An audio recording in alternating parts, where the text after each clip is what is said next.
really light, but it's like a heavy machine, so you want to start light so you get the feel for it.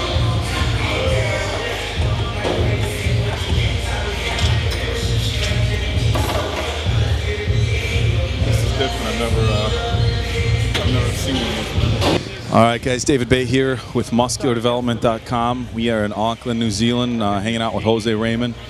Long trip coming down here. Obviously, you came in actually for the Australian Pro. They just had an open division there. David Henry decided to jump in the open for as good as David looked. Didn't place as well as I know he wanted to, as well as some of the people thought he may have. You know, you skipped that. You had other things going on. Talk to us about, you know, coming down early for the Australia, even though you weren't competing. You know, some of the things that you got going on here, other than just the show coming up here tomorrow. Well, started in Boston. I had a 6.5-hour flight from Boston to LA, then about 16 hours from LA to Melbourne. I spoke to Tony Doherty a few weeks out from the show about doing the Australian Open, and I was on the fence. I've wanted to do an open show, but I've seen how phenomenal 212 competitors are faring. You know, a few years ago, Eduardo Correa was way out of the mix at the Flex show. And obviously David Henry, who I had pegged for top 4 or 5 here, slipped to 7th, you know, and that is kind of a trend. So I don't train for 7th. I don't get out of bed for 7th, 8th, whatever it would be, you know. So it's hard for me to get up for that.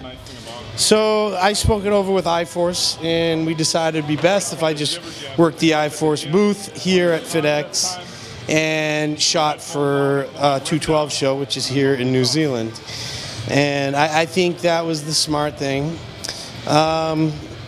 It is what it is. You know, when I'm 5'3", going against 5'10", I could have pound for pound more muscle than anyone, and I'm still going to look like the tiny guy. You know, it's just hard to judge. So I'm going to stick with the guys that are a more fair fighting chance for me, and do that.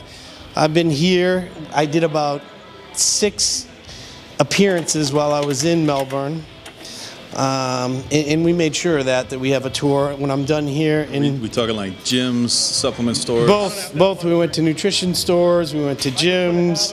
We did raffles at the end of the appearance. Someone got to train with me each day.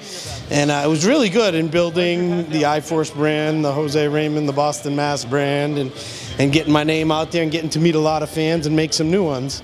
And, you know, on the boards, people have been talking about why the hell, you know, would you go that far? And this is why a lot of the 212 guys aren't going. Well, listen, how do you think all these people got to know my name? Because I go out and I get on the streets and I work. I get my ass out there. I've competed in India and England, now New Zealand, and you got to get out there. You got to work to make your brand and get your name established, and that's how I got it. And now I'm heading back to Sydney when I'm done here, going to Sydney, Brisbane. I got another 8 days left of touring, of again making new fans and growing the iForce brand and growing the Jose Raymond brand, and that's how you do it. So this trip wasn't all about competing. It was all about, as Sean Ray would say, the business of bodybuilding. And you know, at this stage of the game, that's what I'm all about. I'm not only just for myself, but I consider myself an ambassador for the 212 division, and one of the founding fathers of this division. I'm going to be gone soon, and this class will grow and flourish because of guys like myself and Flex Lewis and David Henry and Kevin English and all the guys that have been out here kicking ass and trying to grow the sport. You know, we as a unit have made a conscious effort. We talk and communicate on how we can make it better and how we can grow it. And we're doing a hell of a job because the fans are coming out and they love us, and you know, a lot of people are saying it's more interesting, more entertaining than some of the open shows because you don't have a 30, 40, 50 pound difference. We're all within 3, 4, 5 pounds of each other, and it makes it a lot harder to judge. So that's what I'm doing here. That's why I do what I'm doing, and I love every minute of it. You know, we spoke with promoter Mo El Masawi earlier on when we were over at his nutrition store, Extreme Nutrition. Super nice guy. It seems to me, I don't know him that well, but from what I do know of him, he's he's taken very good care of us at Muscular Development. Muscle Papa John and myself have been emailing him back and forth, just with everything from arrangements to the show to schedules and stuff like that. Emails come back, and 2 seconds after we send them, had us picked up to come to the gym and stuff. When we talked to him, the thing that he said about his decision to have the 212 show here, and it was pretty cool reasoning, is that a lot of the guys from New Zealand that have turned pro, shorter guys, a handful of guys in the 212 class, and he said, if I have an open show here, a lot of the guys are just going to skip it, period. And he wanted to bring something to the New Zealand fans, and also an opportunity for these guys who do turn pro in New Zealand and might have not only limited opportunities to head overseas to compete in the States, but also a limited opportunity to place well when they do go over there competing against the bigger names in the division. Now, we had spoken earlier. You said you've known Mo for quite some time. Talk to us about how you know Mo, how far you guys go back, and things like that. Well, I met Mo in the late '90s when my brother was doing the USAs and I was doing the USAs. I won the USAs in 2000 as a lightweight, and we used to always travel out to LA, and every amateur show back then we would see him, and he was just the friendliest kid with the hugest arms. He was always friendly, happy-go-lucky, and just super nice guy. So we always kept in touch, and when I heard that he was gonna have a show, he contacted me, and I said, absolutely, I would love to do it. I've never been to New Zealand. I've never been out this way. So any chance I get, well, not only will I travel, but I'll help support a show, especially if someone that I've been friendly with for such a long time. So yeah, I've known Mo over 16 years now. And Mo's one of those guys, he's not doing it for money. He's not going to make a whole lot of money here. Right. He's doing it for the fans. He's excited. He's got a totally different protocol as to how he's going to run it. It's all one shot. You're not going to have the prejudging at 11 o'clock in the morning and finals at 7 at night. We're going to go all out in one whack at 5:30, 6 o'clock, and then as soon as prejudging's done, 10-minute break, bam, finals will start. And I think he's onto something, because you're going to have people either choose usually between prejudging and finals, and here they're going to come out. It's going to be a one-shot deal. Everyone's going to come, over 700 fans. The place will be packed, and it's going to be enjoyable. It's not going to be one of those long, dragged-out processes where you choose prejudging or finals. So I'm excited about it, and I hope it's a huge event for him, so he'll continue to do it, and it'll be worth it, and it'll grow next year, and who knows, maybe they will bring an open show here, or maybe some of the bigger name 212 guys will show up next year. But in the meantime, I'm going to have fun putting on a show myself. Yeah, I agree with you 100% on the layout of the show. From a fan standpoint, going to prejudging and finals, one, can get expensive.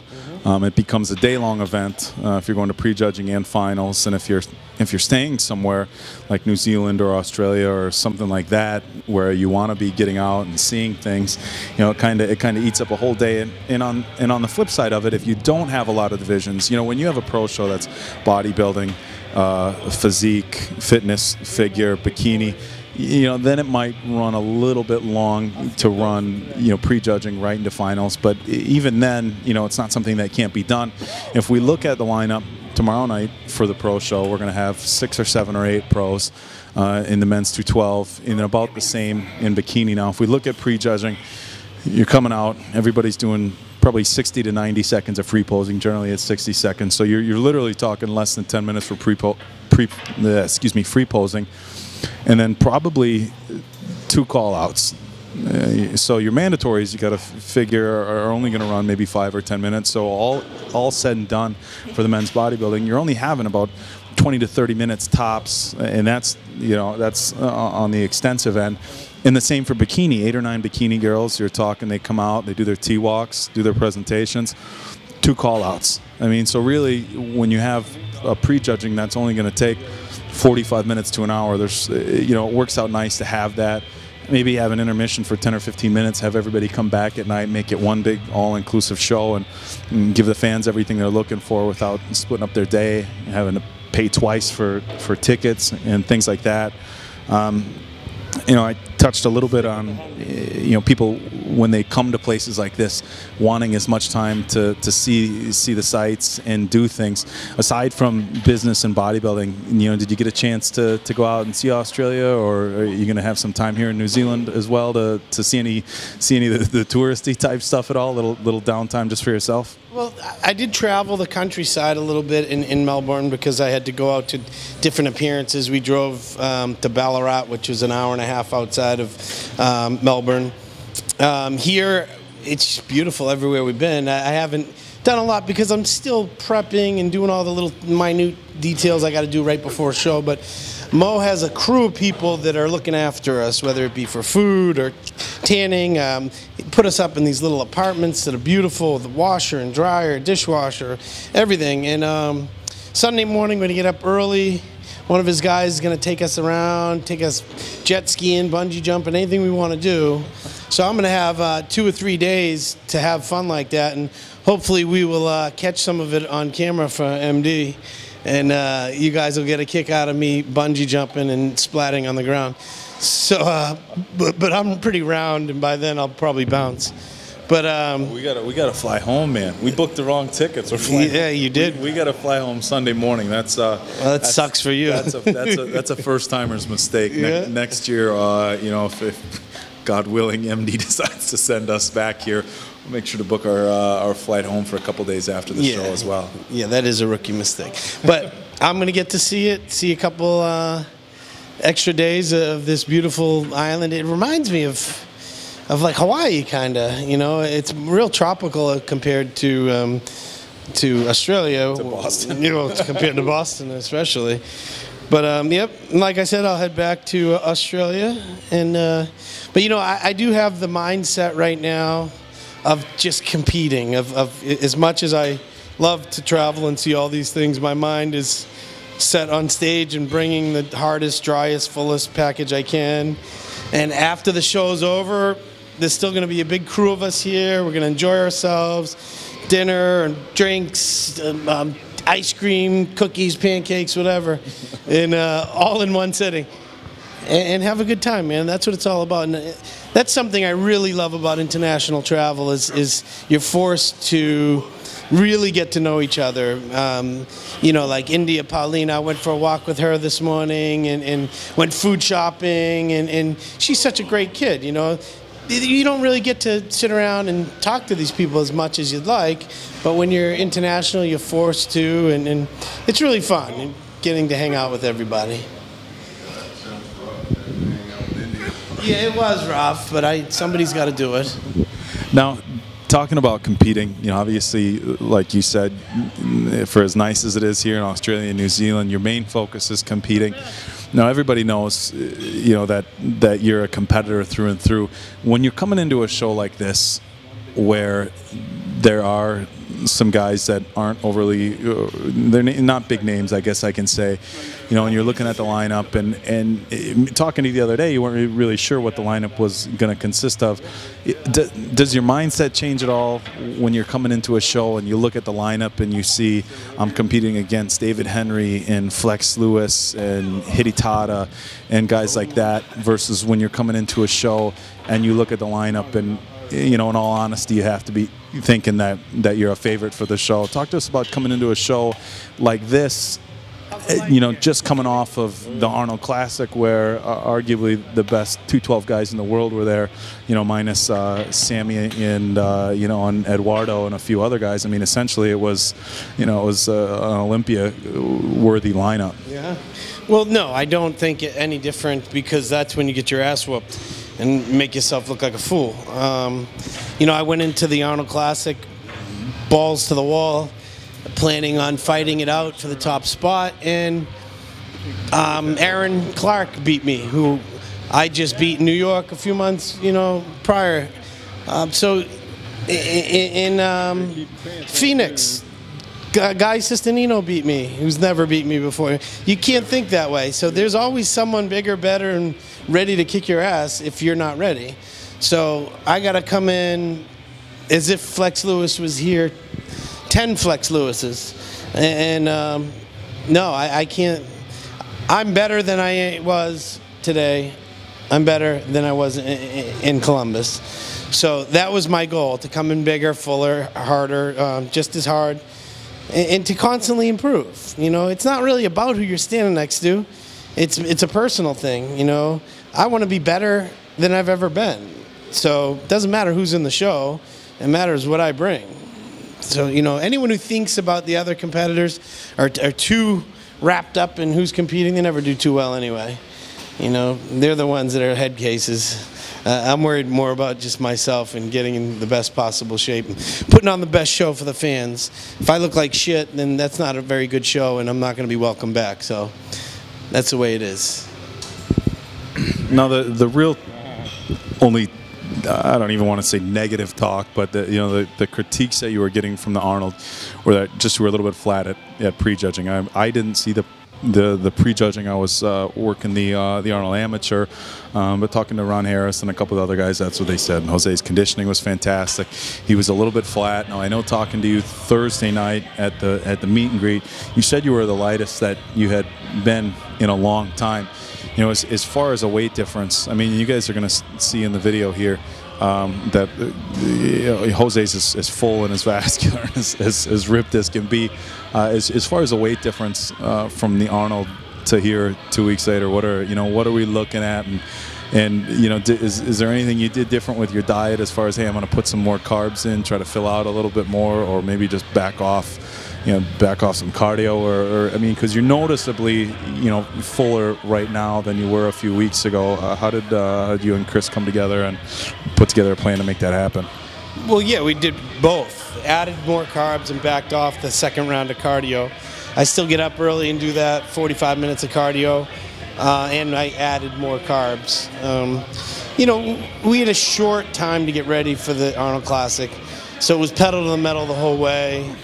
And today is more now where a normal prep would be, 12 weeks, between the 12 and 15 week mark, as opposed to 9 or 10 weeks, which I had for the Arnold. So I was trying to rush it, and that's kind of what I ended up with. A flatter look. My condition was phenomenal, but I was smaller. I didn't have time to come down as slowly and keep the size. So now I filled back up, and it's perfect, right where I should be. And I take blame for it 100%, because I kept saying I can pull more, I can pull more, I can pull more. And I probably looked perfect 3 days out, 4 days out, and I was like, I can pull a little bit more, just a little, cut the carbs a little bit, cut my water a little bit. And, I just felt like I could be harder, and I was harder. But in doing so, I sacrificed a little of that fullness. And, as I said in the video when we landed here, standing in the room by myself, just Chris and I, he's like, no, you're not flat. You look fantastic. And it's hard to judge when you're just looking in person and you're not standing next to David Henry. You're not standing next to Flex Lewis, guys that are just full and round and bursting at the brim, I think I would fare a lot better today standing in that lineup than I did, looking flat. But it's a learning experience. Every single event I'm in is a learning experience, whether I win or come in 10th. It's you got to learn from it, move on, and get better. And that's exactly what I'm doing. So I don't care who's here. They're going to be in a dogfight. I'm sure there's going to be some real good guys. They're pros for a reason, You never look past anyone. And as we said about the business of bodybuilding earlier, I want to come in awesome. That way promoters say, this guy's great. He always brings it. I'm going to bring him for guest posings. I'm not Phil Heath. I'm not Jay Cutler, but I got a shitload of guest appearances. And why is that? Because I put on a show. I come and I do the business of bodybuilding. And I love what I do. So they bring me in.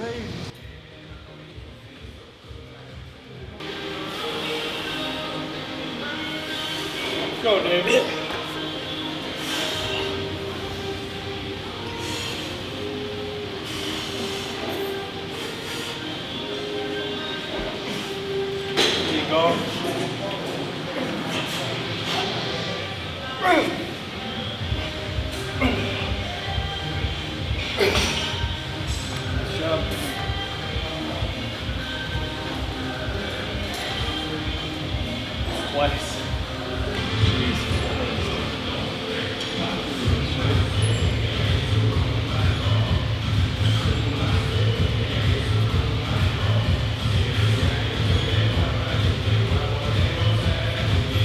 keep that flat the whole time when I walk out on stage.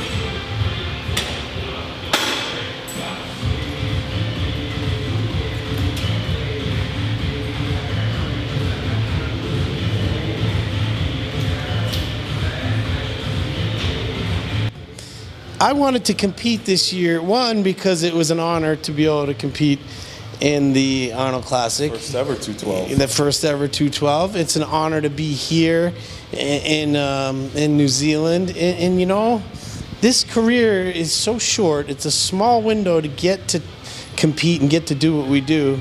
You go look on in the history. I've competed more than anyone in this division in the last 5 years. For a reason, because I love to compete and I love to get my name out there and my face out there and just be on stage.